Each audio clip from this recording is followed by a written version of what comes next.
Beleza, galera? Vamos dar continuidade então à nossa aula de balanço patrimonial ativo. Espero que vocês estejam gostando. Se estão gostando do conteúdo aqui desse curso, deixa um comentário pra gente aqui embaixo desse vídeo para eu saber. Caso não esteja também, pode mandar bala, a gente já tá cascudo aí. É sempre bom saber o que a gente precisa melhorar, beleza? Vamos então, vamos para a tela, vamos falar agora sobre o ativo não circulante. Antigamente, às vezes isso até aparece em provas do CESP, o ativo não circulante ele era chamado de ativo permanente, beleza? Só que essa nomenclatura ela mudou e com a Lei 11.941 de 2009 passou a ser chamado de ativo não circulante. E como que o ativo não circulante ele é dividido? O ativo não circulante ele é dividido em realizável a longo prazo, investimentos, imobilizado e intangível. E agora a gente vai falar um pouquinho sobre cada um desses itens, beleza? Vamos lá dar uma olhada aí, olha como que isso já cai em prova. Integram o ativo não circulante os grupos realizável a longo prazo, permanente e diferido. Isso aqui está certo ou está errado? Errado, errado. Tá? O ativo diferido ele foi extinto. O ativo permanente, essa expressão, ela não é mais utilizada. O realizável a longo prazo, tudo bem, isso daí está correto. Questão 36. O grupo contábil ativo permanente foi extinto, tendo seus subgrupos imobilizado em investimentos sido incorporados ao grupo de ativos não circulantes. Está correto. A expressão outrora vigente era ativo permanente. Agora, a expressão correta é justamente ativo não circulante, beleza? E o que você precisa saber? Antes, né, o ativo realizável a longo prazo, ele não ficava ali nessa parte de não circulante, ele era separado. Agora ele pulou para dentro do ativo não circulante e o intangível ele foi criado com a Lei 11.638. Investimentos imobilizados faziam parte já do ativo permanente. E agora, quando o ativo permanente, essa expressão ela foi extinta, surgiu então a expressão ativo não circulante. O mais correto aqui seria dizer que não extinção, né? O mais correto aqui seria dizer que houve uma alteração de nomenclatura, mas não extinção, beleza? Mas o CESP fez isso em 2012, não sei se voltaria a repetir. Beleza. Agora, o que você precisa saber? Primeiro a gente vai falar do ativo não circulante realizável a longo prazo, o artigo 179, inciso 2, que diz o seguinte: no ativo realizável a longo prazo ficam os direitos realizáveis após o término do exercício seguinte, assim como derivados de venda, adiantamentos ou empréstimos das sociedades coligadas ou controladas, diretores, acionistas ou participantes no lucro da companhia, que não constituírem negócios usuais na exploração do objeto da companhia. Então, o que acontece aqui que fica classificado no ativo não circulante? Realizável a longo prazo, beleza?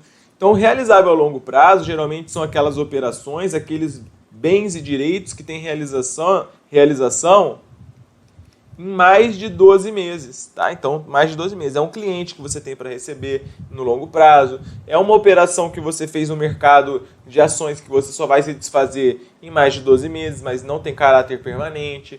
São bens e direitos que você tem de longo prazo, beleza? Então, o que fica classificado no realizável a longo prazo? Olha só o que a Lei 6.404 ela nos diz. Ela diz o seguinte: os direitos realizáveis após o término do exercício social subsequente. Aqui vale a mesma explicação que eu trouxe para vocês, tá? Se nós estamos aqui em 31/12 de 2020, qual que é o exercício social subsequente a 2020? É 2021. Portanto, o que houver em 2021, aqui vai ser curto prazo. Até 31/12 de 2021 vai ser curto prazo, que dá exatamente o prazo de 12 meses. De 2022 para frente, então veja que isso aqui já se enquadra na definição. Ó. Direitos realizáveis, ou seja, você vai realizar aquilo e vai receber dinheiro após o termo do exercício social subsequente. Ou seja, o exercício social se encerra em 31/12, hipoteticamente. 2021 é o exercício social subsequente. direitos realizáveis após o término do exercício social subsequente. Ou seja, o que vem de 2022 para frente, aqui é realizável a longo prazo, beleza? Só para que vocês possam entender. Aí aqui vem a outra parte que é bastante interessante, que fala o seguinte: assim como os direitos derivados de vendas, adiantamentos ou empréstimos a sociedades coligadas, controladas, diretores, acionistas, participantes do lucro, que não constituírem negócio usual, ou seja, que seja não usual. Existe um pronunciamento, eu vou explicar isso aqui agora, mas existe um pronunciamento que trata apenas sobre esse assunto, que é o chamado CPC 05. Essas transações aqui, que nós estamos vendo agora, elas são chamadas de transações com partes relacionadas, tá? O nome desse pronunciamento é isso, transações com partes relacionadas. Então, o que você precisa entender aqui? Olha só, se você fizer uma venda, adiantamento ou empréstimo coligada, controlada, diretora, acionista, participante do lucro, desde que seja uma operação não usual, isso vai ficar classificado no realizável a longo prazo. Como assim, Gabriel? Vou explicar aqui para vocês. Veja só. O que nós temos aqui, imagine que nós estamos falando da CVC, tá? CVC, que todos vocês conhecem, é uma companhia de turismo. Aí a CVC, ela possui o diretor A e possui o diretor B também, tá? Possui o diretor A e possui também o diretor B. E o que acontece? O diretor A, ele chega na CVC e fala o seguinte: CVC, eu estou precisando de um empréstimo para te pagar daqui a 3 meses. Aí a CVC vai lá e empresta esse dinheiro para esse diretor. O diretor B, ele chega na CVC e fala o seguinte, fala: CVC, eu estou muito cansado, minha vida está puxada demais e eu preciso eu quero fazer uma compra de um pacote de turismo. Fala um lugar aí. Noronha. Nosso Brasilzão, dos lugares mais bonitos aí do Brasil, com certeza, tá? Então eu quero ir para Noronha. Pegar umas ondas lá na Cacimba do Padre, mergulhar na Praia do Sancho e assim por diante. E eu também vou pagar esse pacote para você, CVC, daqui a 3 meses. Tá? Então vamos lá, vamos raciocinar. O diretor A, ele está fazendo uma operação de venda, adiantamento ou empréstimo? Diretor A. Sim ou não? Sim. Uma operação de quê? Empréstimo. Trata-se de coligada, controlada, diretor, acionista ou participante do lucro? Sim, é um diretor. Agora, a CVC, que é uma companhia de turismo, fazer operações de empréstimo para ela, é uma operação usual, é uma operação comum, é uma coisa que ela faz corriqueiramente, você pode ir lá na CVC e pedir um empréstimo, ou é uma operação não usual? Ora, a CVC emprestar dinheiro para os outros é uma operação não usual. Portanto, essa operação, ela se classificou em todos os requisitos que nós elencamos aqui para vocês. É um empréstimo a diretor, algo não usual. Isso vai ficar classificado no circulante ou no ativo não circulante realizável a longo prazo. Ora, essa operação ela vai ficar classificada no ativo não circulante realizável a longo prazo. Mas, Gabriel, o prazo que você falou aqui é de 3 meses. Mesmo assim vai ficar classificado no ativo não circulante realizável a longo prazo? Mesmo assim vai ficar classificado no ativo não circulante realizável a longo prazo, beleza? Porque justamente é isso que aconteceu. É um empréstimo a diretor, tá? É uma operação não usual. Mesmo que seja o prazo de 3 meses, atendeu aos requisitos do artigo 179, inciso 2. Agora, vamos para o diretor B, vamos fazer a análise do diretor B. O diretor B, ele chegou aqui e falou, CVC, eu preciso de um pacote de turismo. Então a CVC vai lá e fez uma operação do quê? De venda. Atendeu o primeiro requisito? Atendeu. É uma das pessoas que está ligada aqui? Coligada, controlada, diretora, acionista ou participante do lucro? Sim, é um quê? Diretor também. Mas beleza, para a CVC fazer a venda de um pacote de turismo é uma operação usual ou não usual? Você vai na CVC geralmente para quê? Para comprar pacote de turismo.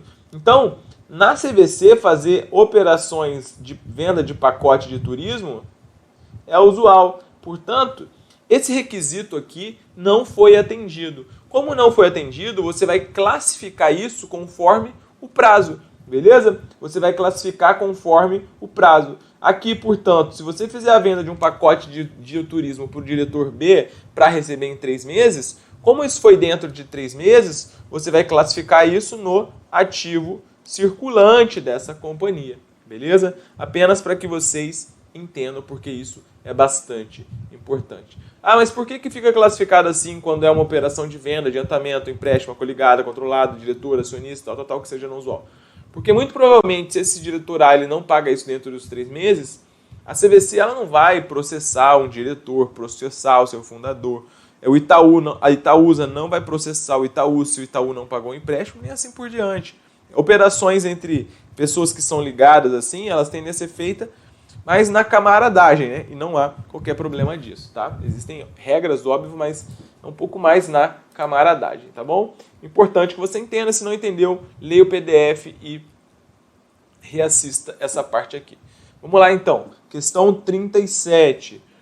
No balanço patrimonial encerrado em 31/12, uma empresa comercial com o ciclo operacional de 1 ano, a aplicação em instrumento financeiro mantido até o vencimento, efetuada em dezembro de 2012, com vencimento em abril de 2014 e rendimentos pré-fixados, deverá fixar no ativo circulante no balanço patrimonial no grupo de disponibilidades. Então vejam, aqui é um instrumento financeiro que você está aplicando e você vai manter isso até o vencimento, beleza? É só você lembrar do desenho que nós estamos mostrando aqui para vocês. Você está justamente, vai calhar exatamente com o exemplo que eu trouxe para vocês. Você está em 31/12 de 2012 e o vencimento desse título é em abril de 2014, que é exatamente, né, após o exercício social subsequente, tá? Então, você tem 2013 que será curto prazo, 2014 já é longo prazo. Portanto, essa aplicação ela é classificada no ativo não circulante realizável a longo prazo e esse item ele está errado, beleza? Portanto, item incorreto, tá? Questão 38 diz o seguinte: os adiantamentos concedidos a sociedades controladas e não ligados à exploração do objeto social da empresa controladora devem ser registrados no ativo não circulante da controladora. Então você vai lá, é um adiantamento, né? Então é direito de venda, adiantamento ou empréstimo, adiantamento ok, controlada é uma daquelas pessoas que está listadas lá? Sim. E que é não ligado à exploração do objeto social, isso significa que é não usual. Portanto, isso vai ficar classificado onde? Ativo não circulante, realizável a longo prazo, beleza? Portanto, esse item, ele está correto. Questão 39, questão que diz o seguinte: empréstimos a sociedades coligadas e controladoras que não representem negócios usuais na exploração do objeto da sociedade anônima e que sejam realizáveis no curso do exercício social subsequente serão classificados no grupo ativo circulante do balanço patrimonial. Então vamos lá, olha só, é o mesmo exemplo que eu dei para vocês lá da CVC. Você fez um empréstimo a uma coligada ou controlada. Empréstimo, tá naquelas operações? Tá. Coligada e controlada, faz parte daquele grupo de pessoas? Faz. Não representam negócios usuais, ou seja, uma operação não usual. Isso aqui também confere com os nossos requisitos? Confere. Então, como o enunciado falou que esses 3 requisitos já foram atendidos, qual que é a classificação disso aqui? Ativo não circulante, realizável a longo prazo. Mesmo que o prazo seja de menos de 2 meses, 1 mês, 3 meses, 4 meses. Então, independentemente do prazo, tá? Portanto, isso fica classificado no ativo circulante ou no ativo não circulante realizável a longo prazo? No ativo não circulante realizável a longo prazo, item, portanto, errado, beleza? Item errado. Ativo não circulante em investimentos. Vamos olhar o artigo 179, inciso 3. As contas serão classificadas do seguinte modo. Em investimento, as participações permanentes em outras sociedades e os direitos de qualquer natureza não classificáveis no ativo circulante e que não se destinem à manutenção da atividade da companhia ou da empresa, beleza? Portanto, o que você tem aqui? No ativo não circulante investimentos,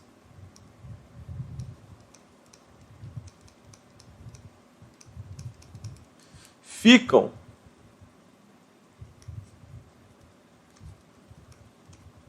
as participações permanentes. O que é participação permanente? É quando a empresa A chega e compra ações da empresa B e ela não tem a intenção de alienar. Ela tem uma participação permanente naquilo, tá? Como, por exemplo, a Ambev tem uma participação permanente na cervejaria Quilmes, lá na Argentina. Como, por exemplo, a Itaúsa tem o controle do Itaú, com 30 e tantos % das ações do Itaú. São participações que não têm caráter especulativo, são parcerias estratégicas, geralmente. Então, essas participações permanentes, elas ficam classificadas no ativo não circulante investimentos. E aí você tem também os direitos de qualquer natureza não classificáveis no ativo circulante e que não se destinem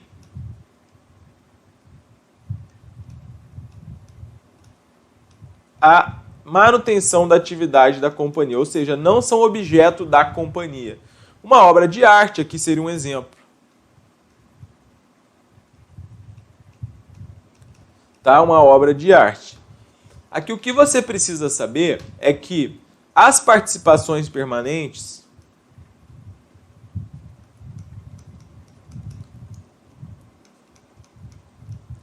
elas podem ser avaliadas, segundo a Lei 6.404, de 2 formas. Uma é o chamado método da equivalência patrimonial, MEP, tá? Assunto muito temido aí pela galera. O que é o método da equivalência patrimonial? O método da equivalência patrimonial são aquelas participações que você tem em empresas coligadas, controladas, sociedade do mesmo grupo ou sociedade sob controle comum. Isso aqui é chamado de joint venture, beleza? Então, as participações permanentes, elas são avaliadas pelo método da equivalência patrimonial, no caso de investimentos em coligadas, controladas, sociedades do mesmo grupo ou sociedades sob controle comum. E caso você não esteja frente a esse tipo de investimento avaliado pelo método da equivalência patrimonial, a avaliação ela é pelo método de custo. Beleza? Por enquanto, grave apenas isso aqui. Ativo não circulante de investimentos ficam as participações permanentes. São aquelas que você tem um caráter estratégico, que você não tem a intenção de alienar, beleza? Essas participações permanentes podem ser avaliadas pelo método da equivalência patrimonial, que são os investimentos em coligadas, controladas, sociedades do mesmo grupo e sociedades sob controle comum, e pelo método de custo quando não for avaliado pelo MEP. Além disso, no ativo não circulante de investimentos, ficam aí esses direitos que não são classificáveis no ativo não circulante e não são objeto aí social da companhia. Isso aqui é um critério residual, tá? Não classificou em nenhum grupo, você vai jogar para cá como, por exemplo, uma obra de arte, tá? Olha só, questão 40 diz o seguinte: os investimentos avaliados pelo método da equivalência patrimonial devem figurar no ativo circulante do balanço patrimonial, em razão da alta liquidez que possui. Portanto, esse item ele está o quê? Item errado. Os investimentos avaliados pelo MEP, eles ficam onde? Ativo não circulante e investimentos, beleza? Questão 41. As participações de caráter permanente em outras sociedades compõem o balanço patrimonial e são classificadas em investimentos no ativo não circulante. Opa! Corretíssimo! Isso é o que nós falamos aqui para vocês. Questão 42 diz o seguinte: no balanço patrimonial de uma empresa, as participações permanentes em outras sociedades e os direitos de qualquer natureza não classificáveis no ativo circulante e que não se destine à manutenção da atividade da empresa deverão ser classificados no ativo realizável a longo prazo ou no ativo imobilizado, conforme a natureza de tais participações e direitos. Isso aqui está o quê? Errado. Isso aí fica classificado no ativo não circulante, investimentos, beleza? Portanto, por hora, grave apenas isso aqui sobre o ativo não circulante, investimentos, tá? Se você entendeu isso aqui, você pode seguir adiante. Beleza. Agora, dentro do ativo não circulante, investimentos, nós temos um outro tema que você precisa saber porque às vezes pode aparecer na sua prova. É o chamado aqui, né, a chamada propriedade para investimentos, tá? A propriedade para investimento, portanto, ela fica classificada no ativo não circulante e investimentos, tá? O que vem a ser a propriedade para investimento? Propriedade para investimento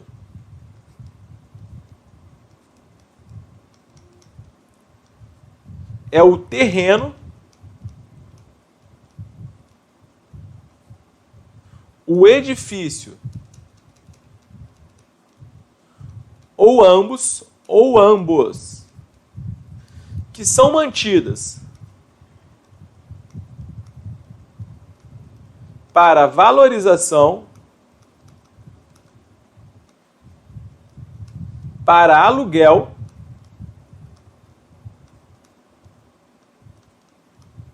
ou ambos, tá? Então isso aqui é o conceito de propriedade para investimento. É o terreno ou edifício que é ou ambos, que é mantido para valorização ou aluguel, ou ambos, tá? E você não usa isso aqui, portanto.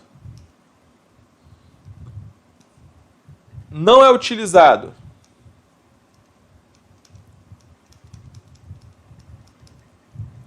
na produção, por exemplo.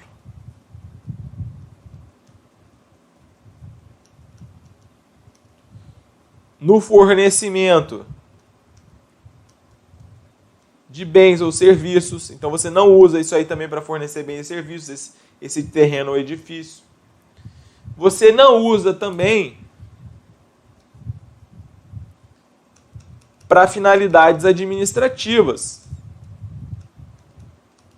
E esse terreno ou edifício também não é um estoque.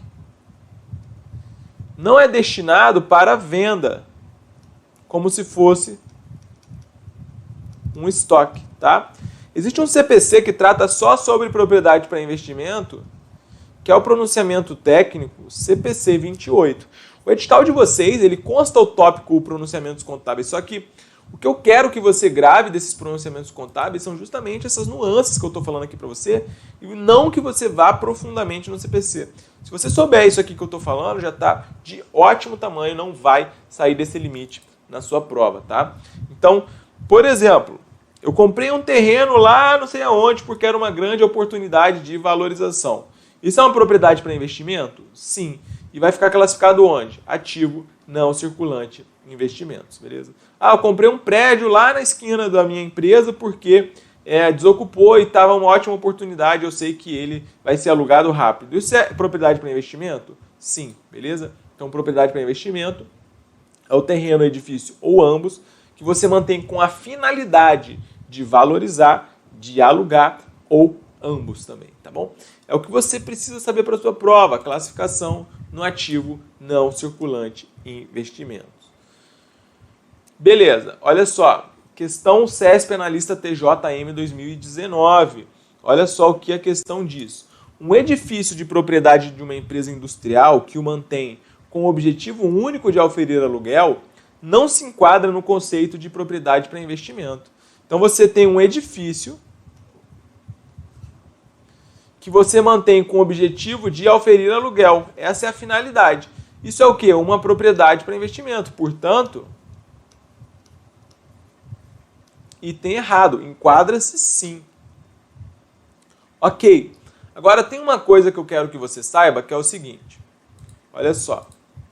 Vou explicar aqui que vai ficar mais fácil para você entender. Isso aqui, às vezes, já apareceu em prova, tá? Então é só um detalhe a mais que eu quero deixar claro para vocês. Quando a empresa, vamos supor aqui,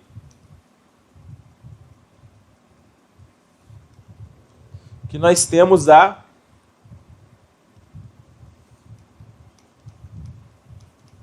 Petrobras, tá? Nós temos a Petrobras aí, nossa querida empresa brasileira, tá? Você tem a Petrobras e o que está acontecendo com a Petrobras? A Petrobras, ela chegou e falou o seguinte, falou, olha, tem um edifício que vagou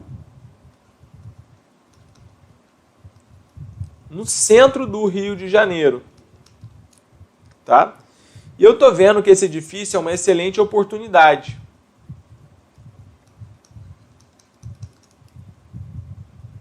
Vamos comprar e alugar para empresas diversas? Beleza, isso foi aprovado, a Petrobras comprou e decidiu alugar isso para empresas diversas. Nesse caso, isso aqui atende ao conceito de propriedade para investimento que nós estamos tanto falando aqui para vocês? Atende. Aqui atende perfeitamente o conceito de propriedade para investimento, porque é um edifício que você mantém com a finalidade de aluguel.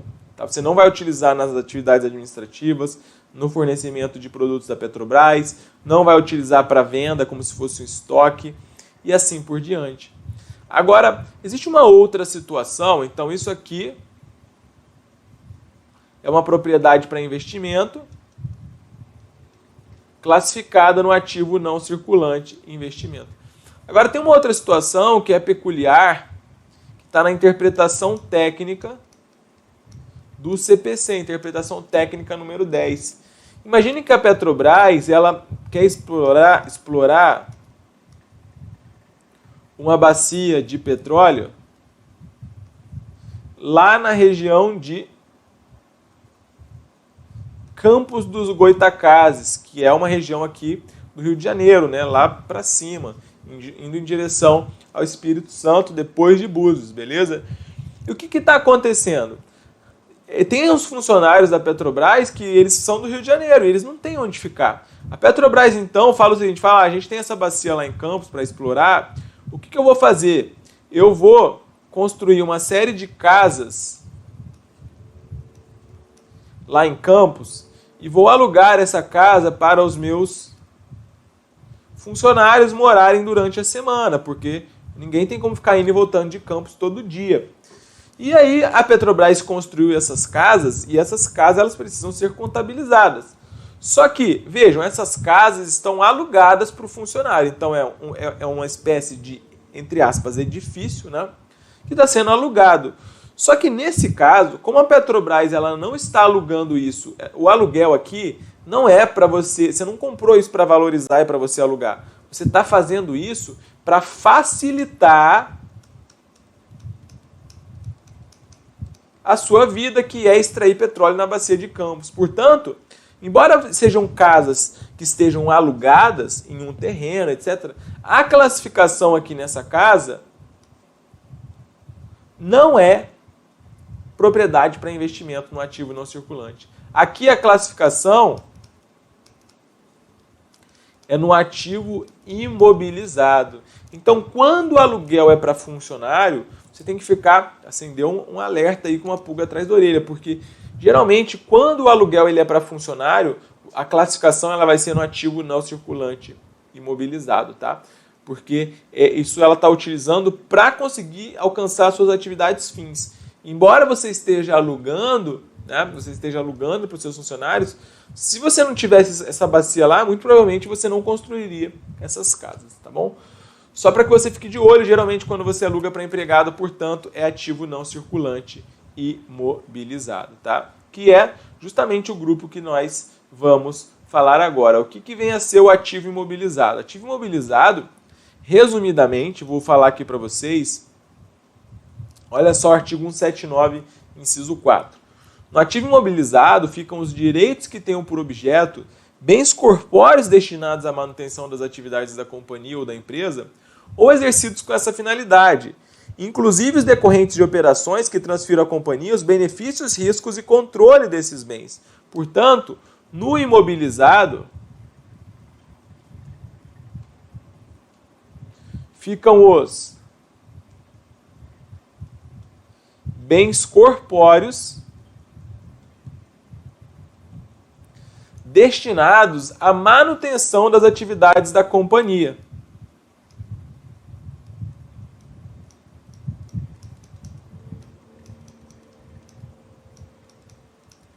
Tá? E aí vem aqui, inclusive, os decorrentes de operações que transfiram à companhia os benefícios, riscos e controle. O que você precisa saber? Então, bens corpóreos destinados à manutenção das atividades da companhia são, por exemplo, máquinas, equipamentos, veículos e assim por diante, tá? Computadores, blá blá blá. Agora, isso tudo é ativo imobilizado. Edifícios que você está usando nas suas atividades, fim, e assim por diante. Agora, esse excerto final, inclusive os decorrentes de operações que transfiram à companhia, os benefícios, riscos e controle desses bens, isso aqui é um trecho que é chamado de o que é contabilizado aqui, o que são esses bens que transferem à companhia, os benefícios, riscos e controle. Isso aqui é o que a gente chama de arrendamento mercantil. Tá? O que é um arrendamento mercantil? O arrendamento mercantil ele é o seguinte, ele é como se fosse um bem, por exemplo, eu tenho uma indústria e eu preciso de máquinas para operar essa indústria, para produzir as mercadorias que eu vou vender. Só que eu não tenho condições de comprar essa máquina. Então eu vou lá na indústria que produz essa máquina, que fabrica, vou falar assim, olha, indústria, eu preciso produzir, só que eu não tenho condições de comprar. Então o que a gente vai fazer? A indústria vai arrendar para mim.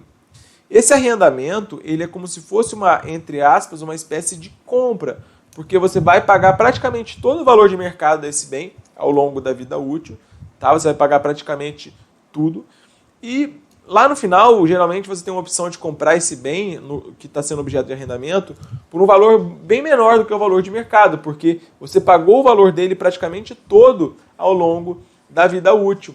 O que acontece, portanto? O que acontece é que o arrendamento mercantil ele fica classificado no ativo, tá? Ele fica classificado no ativo. Por quê? Porque ele transfere os benefícios, ou seja, se eu arrender uma máquina, todo o lucro que eu obtenho com a venda das mercadorias que eu produzi, fica para mim. Transfere os riscos, geralmente se a máquina escangalhou, alguma coisa assim por diante, isso também vai ser o meu encargo. E controle, eu posso produzir com essa máquina 8 horas por dia, 16, 24, o tempo que eu quiser, eu também tenho controle, tá bom? Portanto, esse acerto final, inclusive os decorrentes de operações que transfiram à companhia, os benefícios, riscos e controle desses bens, diz respeito ao arrendamento. E aqui, cabe você lembrar daquela parte da aula em que eu disse que é irrelevante para a definição de ativo que você tenha a propriedade do bem, tá? Porque, nesse caso do arrendamento, a propriedade jurídica desse bem arrendado não é seu, é de quem tem a propriedade, quem produziu. Mas você está utilizando ali na sua empresa de forma arrendada, beleza? Só para que você entenda, portanto, o bem arrendamento mercantil, ele fica classificado no ativo do arrendatário, sim, tá? Vamos lá, questão 44.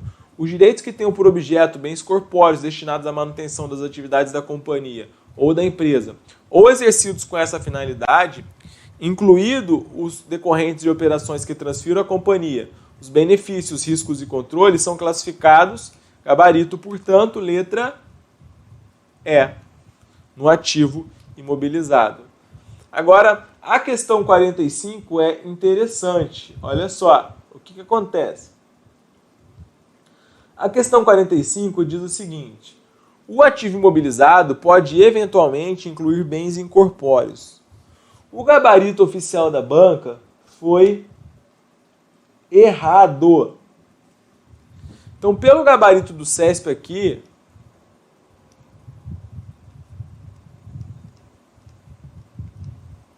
imobilizado é só bens corpóreos.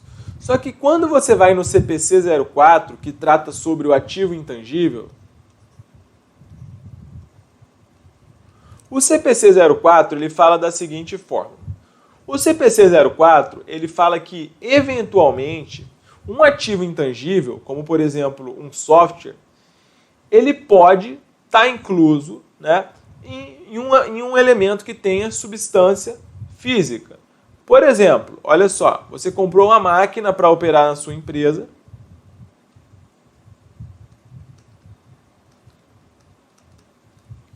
E essa máquina, para funcionar, ela tem um software que vem junto, tá? E você comprou, por outro lado, somente um pacote de Office para que os seus funcionários possam trabalhar. No primeiro caso, você está interessado. No primeiro caso, a máquina não funciona sem o software. Só funciona com esse software. Então, beleza. Quando você comprou a máquina com software, você estava procurando comprar a máquina ou você estava procurando comprar o software? Você estava procurando comprar a máquina. O fato do software ter vindo com a máquina é porque essa máquina ela não funciona sem o software. Mas você não sairia para comprar esse software específico. Você comprou a máquina. Portanto, nesse caso, você tem um bem corpóreo, que é a máquina, e você tem um bem incorpóreo, que é o software. O CPC 04 fala o seguinte, olha, um software de uma máquina e essa máquina ela não funciona sem esse software, isso aí vai ser contabilizado tudo como imobilizado, porque você não está de olho no software, você está de olho na máquina. Então você vai contabilizar tudo como ativo imobilizado. Agora, como aqui você comprou o Office, você comprou só o software separadamente, aqui sim você está adquirindo um ativo intangível, tá? Você está adquirindo licença para utilizar um ativo intangível. Aqui não existe um bem corpóreo. Portanto, o ativo imobilizado pode sim, eventualmente, incluir bens incorpóreos. Não há qualquer tipo de problema e já tem essa definição lá do item 4 do CPC 04, que esclarece muito bem essa situação. Só que o CESP comeu barriga e teve um entendimento de que o ativo imobilizado não pode, então, incluir bens incorpóreos, tá bom? Só para que a gente saiba aí, é interessante, né? Alguns precedentes para prova que são complicados, tá bom? Vamos lá. Na elaboração do balanço patrimonial de uma SA constituída em 31/1 de 2014, as aplicações de recursos imobilizados de 2013 e de janeiro de 2014 são consideradas gastos pré-operacionais e classificadas como despesas referentes ao exercício de 2014. Essa questão é uma questão interessante, tá? O que você precisa entender aqui? Ó, você constituiu a SA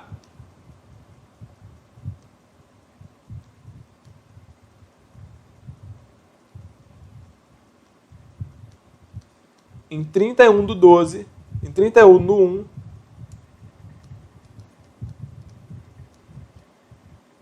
de 2014. E foram entregues recursos imobilizados para essa SA. Tá? Você entregou isso em 2013 e em janeiro de 2014. De 2013 em 2014.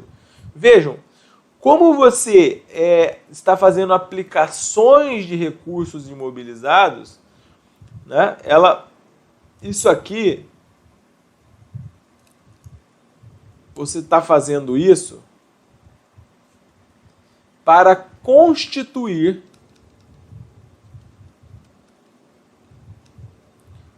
a sua empresa.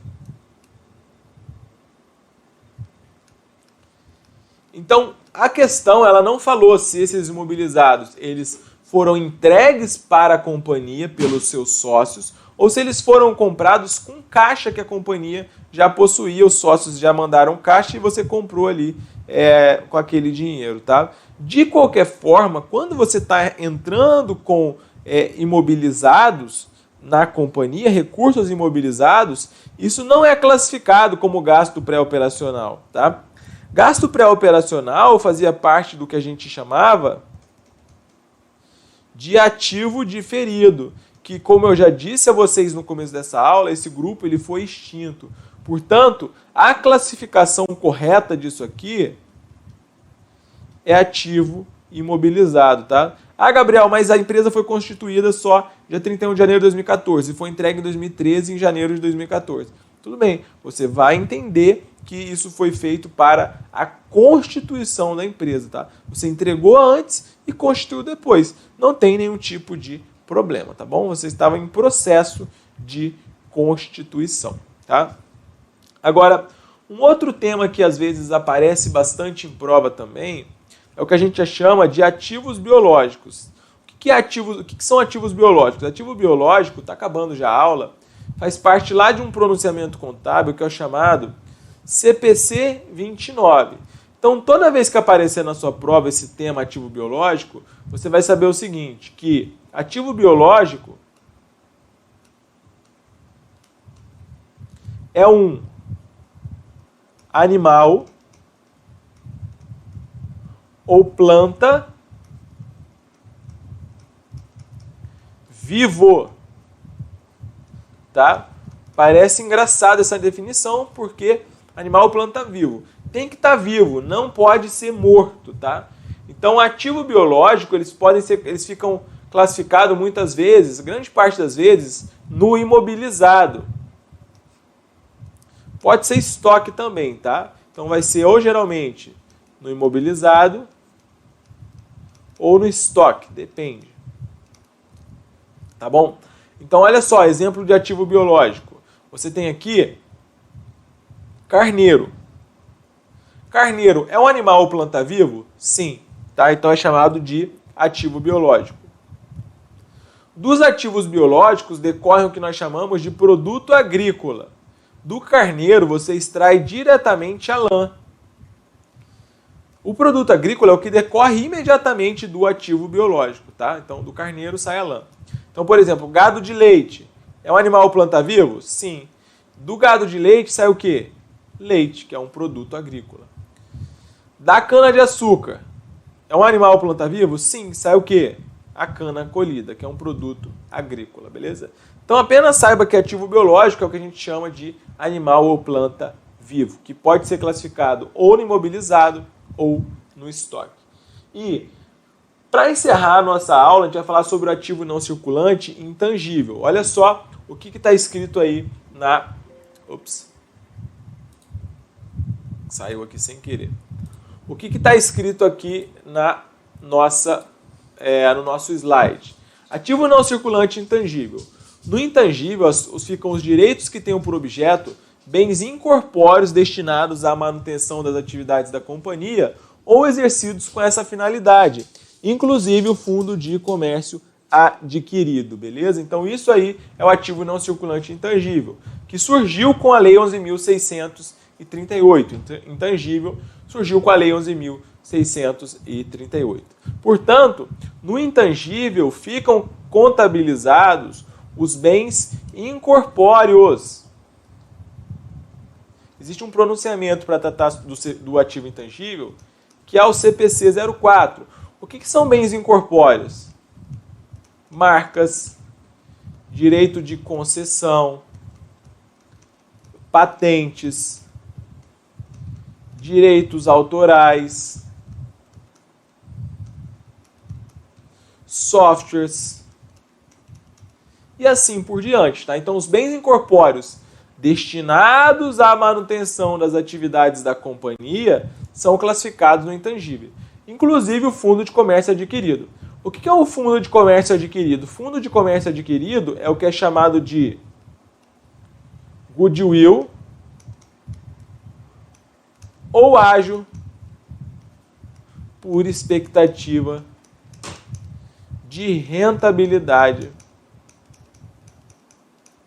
futura. Esse tema é bastante cobrado em provas de auditor fiscal, goodwill ágio por expectativa de rentabilidade futura. Ele é o que você está pagando a mais por um investimento do que o valor de mercado, tá? Mas assim, muito dificilmente isso vai ser cobrado na Polícia Federal. Porque assim, é um assunto mais complexo, né? A prova de vocês ela tende a ser um pouco mais tranquila, tá? Então olha só, se uma empresa adquire um fundo de comércio, esse item patrimonial deve ser classificado no ativo mobilizado. O que eu falei para vocês? Ó, fundo de comércio adquirido fica no intangível, tá? Então, portanto, esse item ele está errado. Por quê? A classificação correta é no intangível. E mesmo assim, você tem que ver isso com ressalvas. A Lei 6.404 não é precisa nesse aspecto. Pode ficar no intangível no balanço consolidado, no balanço individual fica no investimentos. É mais confuso. Então a lei vacilou um pouquinho também. Mas não vem ao caso, tá? Se for o caso, a gente vai fazer uma aula com os temas mais aprofundados, beleza? E assim a gente encerrou o nosso módulo de ativo. Eu espero que vocês tenham gostado, tem bastante conteúdo aqui. Reveja essa aula para fixar as informações. Isso aqui tem grande chance de aparecer na sua prova. Um abraço e até mais.